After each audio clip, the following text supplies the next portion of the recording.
Well, welcome to this special edition. Now, SEBI, that is the market regulator, SEBI, very recently had a press conference. There were some critical announcements that were made. So let's go through it one by one. The first and most important announcement that was made was SEBI saying that they have accepted the Khan Committee recommendations on FPI. The second point that they made was on mutual funds.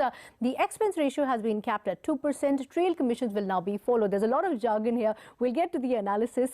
They have also extended the time period for new listings, they have reduced the time period for new listing from T6 to T3, and there is some movement for bondholders as well. Large corporates shall raise 25% of total borrowing via bond market. So these are the announcements, but the critical portions that have been mentioned, the critical statements that have been made include SEBI Chairman saying that ICICI Bank and Chanda Kochhar have moved for consent on Videocon. Now, let's first listen to what Ajay Tyagi had indicated in the press conference about this consent application that has been filed in the Videocon case. Addressing the media, he also addressed that shareholders should go ahead and take action under Companies Act if they are disappointed with the bank. On the ICICI, to my information, some reply has come from the bank and the earlier CEO. So we will examine that. Have they applied for consent? I am not very sure. Some reply has come, but have they applied for consent? I think they have. Okay. Mr. Tyagi, your response on the ICICI Bank shareholder criticism at the AGM? You see, I mean, shareholders, they are supposed to be the actual owners of the company. If they are dissatisfied, then they should take action and take further action, whatever they have the powers under the Companies Act. I mean, one can't really go by emotion. And whatever was in our domain, we initiated those actions. And if in AGM shareholders are not happy and all, they should proceed further and whatever powers they have in the Companies Act and take it further. Okay, before we talk about the reforms, let's understand what the impact of this is going to be. We have J.N. Gupta, Sandeep Parekh joining in. Lata Venkatesh is also joining in now. But before I get to our guests in, Lata, let's understand what this means. Now that we are an official statement has come in. There was a lot of speculation on that perhaps a consent application has been filed. But what is this sentimentally, what does this sentimental mean for investors of ICICI Bank? Well, actually, if they have filed for consent, see the manner in which Mr. Tyagi said, he appeared to ask someone and said, yes, looks like they have applied for consent. So I don't know, we still need to get much more details. Yeah. But basically, this is a consent in a bank instance and in a manufacturing company are two different things. A bank handles other people's money. So a banker asking for consent means that he or she is not completely going fighting the case, saying that I did not do anything conflicted, but merely saying that, okay, we will pay for it without admitting guilt. So this becomes a little difficult in a case of a bank. Okay. In a manufacturing company, it's your own money. Yeah. So, you know, the leverage issue is not there. Here you are in a fiduciary capacity of depositors' money. So perhaps it will not be very easy for a market regulator to give approval in a consent case in a bank, though it has been done in bank cases all over the world. I mean, throughout Lehman, no banker went to jail. Although because he overtraded on derivatives or, you know, overextended his balance sheet, zillions of jobs were lost. So consent has been granted in the world outside, but it is definitely more difficult to grant consent approval for a bank vis-a-vis a non-bank company. Okay, Yash Jain was actually at that press conference. Before we bring our guests into the conversation, Yash, quickly take us through the statements that were made by Mr. Tyagi. You were at that press conference. There were multiple questions being asked in clarification to this very point. What was the statement made exactly, and what seems to be the process here on? You have spoken to SEBI officials after the press conference as well. Right, Kritika. So essentially, this came out of the Q&A part of the press conference, post the press conference, when the journalists here ended up asking the SEBI Chairman Ajay Tyagi about if any consent application has been filed by ICICI Bank and Chanda Kochhar in the ICICI Bank Videocon case. On that matter, Mr. Ajay Tyagi, the SEBI Chairman, ended up asking his co-worker, whole-time member Ananta Barua, if there has been any consent application which has been filed, and he said that he thinks that a consent application has been filed by ICICI Bank and Chanda Kochhar both in this particular case. And when we were actually walking out with the whole-time member, we again, tried reconfirming the fact on whether a consent has been filed or it's likely to be filed, what is the current situation on it. And essentially, he clarified that an intention has been expressed informally to market regulator SEBI from ICICI Bank and Chanda Kochhar, both of them to file a consent application. But at this point of time, there is no formal application which has been received with market regulator SEBI. Of course, because there has been no formal application which has been received, we could not get really the details in terms of what will be the process going forward. Okay, Yash, hold that thought. We'll get to the other important points. But the clarification that Yash has made is that an intention has been expressed. It hasn't officially been filed so far. The official consent application hasn't been filed. And typically, Lata, if a consent application is filed, we would have seen it on the SEBI release. If you remember the NSE document as well, there was a lot of conversation, informal conversation, till we actually saw an application being filed. And actually, it's a bit premature because what Yash said is has been indicated informally. An intent to file a consent notice has been indicated informally by...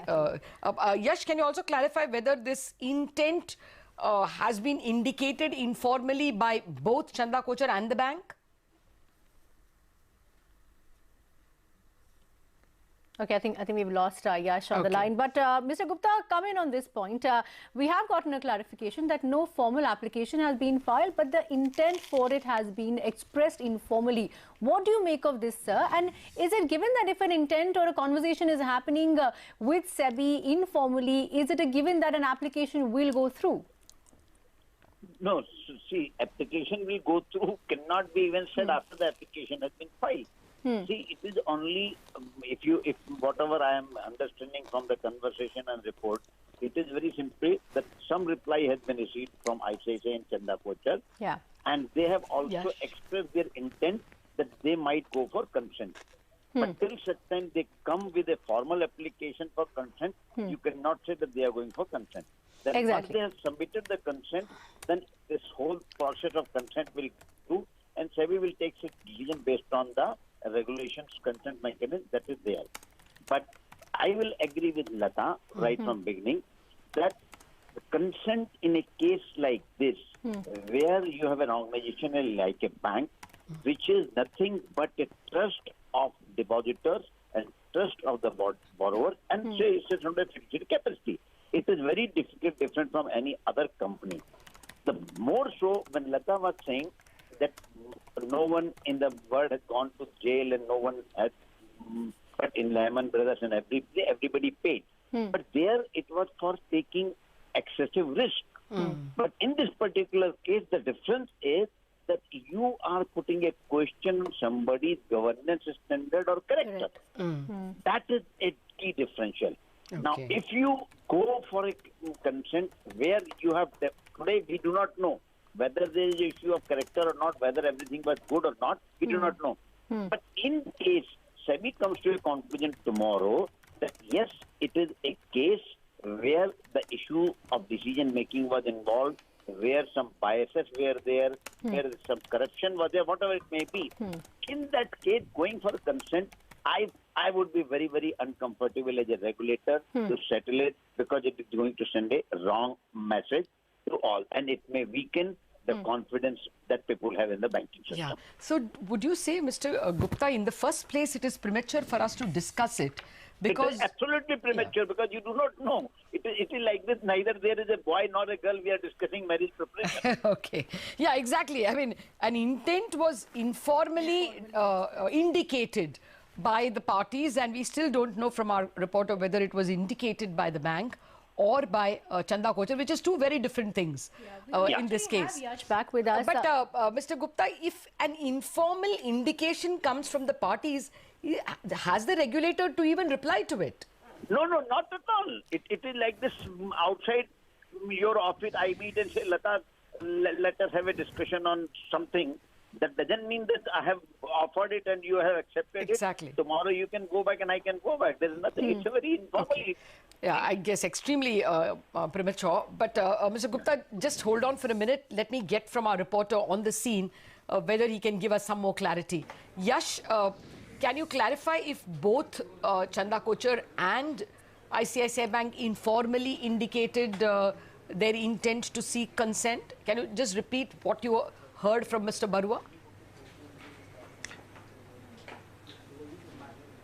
So, Lata, a lot of confusion here on both aspects, whether who are the parties who are involved and whether it is formally filed or not. Going one by one, as far as when the question was asked, Mr. Barua ended up confirming, yes, a consent has been filed by both parties, that is Chanda Kochhar as well as ICICI Bank, which is the institution, the bank and Chanda Kochhar. And then when journalists reached out to him for further clarification in terms of what will be the road ahead, he clarified that an intention has been expressed from both the parties to file for a consent, but no formal consent application has been received so far as Chanda Kochhar and ICICI Bank are concerned. But yes, they expect a consent application going forward from both the parties. But one needs to really remember one very important point. I'll just take a 1 minute. That, a consent, of course, the definition of it is that you do not accept or deny the guilt and you want to settle the matter with the regulator, right? So the whole intention itself of filing a consent indicates to a lot of points that the bank somewhere does not want to accept or deny the guilt and it wants to settle the matter. So it has a story to say in itself. Okay, Sandeep, Yash there clarifying that both bank and Chanda Kochhar have filed this. Both the parties have said that they are intending to file this later on. This hasn't gone through yet. They have expressed it. Conversation are ongoing. Sandeep, what is the implication to this? The point that Mr. Gupta made, the point that Lata was making, do you concur in terms of the impact on both the companies? Broadly, when the regulator talks about an intention to file, it's not something which is in their mind. They would have sent a letter, even if it's a very short letter, which will say that we intend to, intent doesn't mean that they plan to possibly, but means they definitely want to settle this matter, and that the adjudication process which has been initiated should be put on hold. That's the main reason why people write this short letter. So it's in a way it's not intention, but it's intention backed with action. Okay. Given that, typically, again, we file a lot of consent applications, though we are not involved in this specific case. Is that you send a short letter so that the main proceedings do not go on, because otherwise there'll be a parallel process going on where you have an adjudication process while consent application has been filed. So typically you want to stop this parallel process to... Yeah, I get your point, Sandeep, but they have expressed an intention, both parties, ICICI and Chanda Kochhar, have expressed an intention to seek consent. Now, in this case, assuming they file, is a banking entity, likely to get a positive response from the market regulator? Because as we were discussing with Mr. Gupta, this is handling other people's money in a fiduciary responsibility, and the charge is one of conflict of interest. So what might be the regulator's view? How will they reply, assuming that the indication will be translated into an actual letter seeking consent? See, the other news today is in terms of trying to implement the new consent norms. Oh, yeah. So it will have to you'll have to read the two together to see whether this is consentable, because it talks of market-wide impact not being consentable. Whereas they've kind of narrowed down in some respects and expanded in other respects. And they've also said some of it is going to be prospective, some of it is going to be retrospective. So we'll have to kind of look at it more carefully. And I believe just a few seconds back, the SEBI board press release is out now. So I have not yet read it. It just came out a few seconds back. We haven't read it either. Yes, it just came a few seconds back. So we'll have to see that to see, and then of course when the agenda comes out in a couple of days, we'll need to see what the fine print is with respect to, how they amend the consent regulations themselves, and what is consentable and what is not, and what is amended retrospectively and what is not. Okay. Actually, I can't see the notice just yet, so I'm not able to... I can see it, yeah. Okay, the press... All right. So we have to really wait. Okay, if you can see it, can you give us any further details? No, I just got it, so I'll have to. Okay, press release of the board meeting. So Is that the one? It's a 15-page press release. Oh, shucks. And Okay. let me just see if I can find it, but it'll probably take me a couple of seconds. Sandeep, while we have you with us, come in on the points that the chairman has made on accepting the Khan Committee recommendations. Was it a given? Did you expect the recommendations to be accepted? And I believe a circular is also going to come out. No. What is the specific recommendation? If the chairman is saying that the proposals of the Khan Committee have been accepted, what are the key recommendations? Sandeep? So see, the Khan Committee is kind of going back, we had a particular position on FPIs. And then in February, SEBI tried to change it by way of clarification, but it kind of completely changed the entire content of the FPI regulation, that it kind of skewed this thing for foreign entities which are kind of NRIs in a broader sense of the word. So it kind of messed up the whole system. Okay. So now I think Khan Committee recognized that the whole concept of NRIs has to be kind of very properly construed, so that it's kind of well understood for recognizing people and not for barring people. So people of Indian origin who left India 3 generations back are not barred from investing in India. Okay. Sandeep, the whole issue of beneficial ownership as well, if you heard that point in the press conference where the chairman has said that they have gotten some clarity from the government as well on beneficial ownership being declared as per PMLA norms only for KYC. Yep. Has that been sorted out? Is that clear now? Yes, so in fact, as I'm reading the press release, the first item is on that itself. Yeah, but it says the revised circular will be issued separately. Yes. So we don't know what has been accepted. Because Khan Committee came out with an interim report, and they they said, please send us your public comments. So many people, including us, have sent comments, and I'm presuming that they will wait for all the public comments to come in before issuing the revised circular. Okay. It will be issued separately soon. So I don't even know whether it will be issued today. According to you, what should be there in that circular for the FPIs to be reassured? What should be the critical points that you will look forward to? The main thing has to be that, people who are brown skin are not discriminated against. Merely because your great-grandfather left India 3 generations back doesn't mean that you're barred from managing Indian money. That is common sense language. But exactly what will you look forward to? So we've made very specific recommendations to the Khan Committee on the fact that NRIs, the concept of NRIs has to be a foreign citizen. Okay. And has to be an Indian citizen who's living abroad and not foreign citizens. Okay. So the concept of barring people with brown skin is kind of perverse. And I think they recognize it really well, that this is kind of the unintended consequences. And I heard the SEBI chairman himself say that they thought they were implementing the PMLA, but I think exactly they the went point of overboard. beneficial ownership has been clarified by. So I think he acknowledged that they went overboard, and the concept should be used for recognizing who the actual individual is.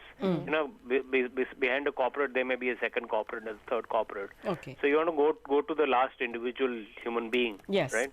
But that should not be a method to bar people with brown skins. Okay. And I think that's the Khan Committee. In fact, we met them just a few. So a beneficial owner now can have 49%. What would the FPIs want?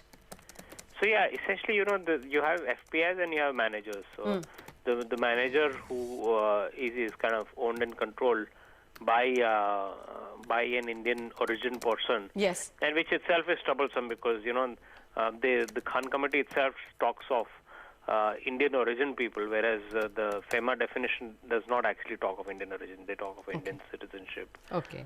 So a lot of smaller issues will need to be worked out based on the public feedback they've received. Okay. So the final circular will hopefully capture all of that. Okay. Okay, Sandeep, do stay on. Rajesh Baheti, the president of the Association of National Exchanges Members of India is also here. Rajesh, what would you look forward to in this press release or in this circular on FPIs? Well, our view is also quite similar to the views expressed by my colleague there, that there should be no discrimination. In fact, we would go to say as much as that even NRIs, those who are genuine fund managers, might have not given up their Indian citizenship because of love for the country, should not also be discriminated against. Okay. So it should not just be extended to overseas citizens, but genuine NRIs managing FPI money should also not be barred from doing so. Okay.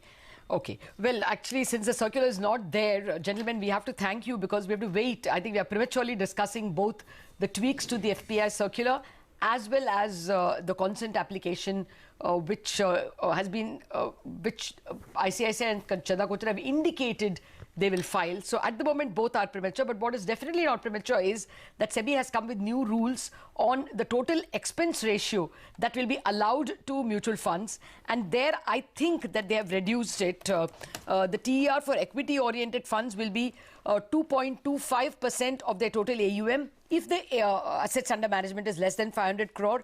And it goes on reducing with the highest slab being permitted to be 1.05% if your assets under management is over 50,000 crore. This is for equity-oriented schemes. For other schemes like ETFs and fund of funds, it should be as low as 0.8% if the total assets under management is 50,000 crore and above.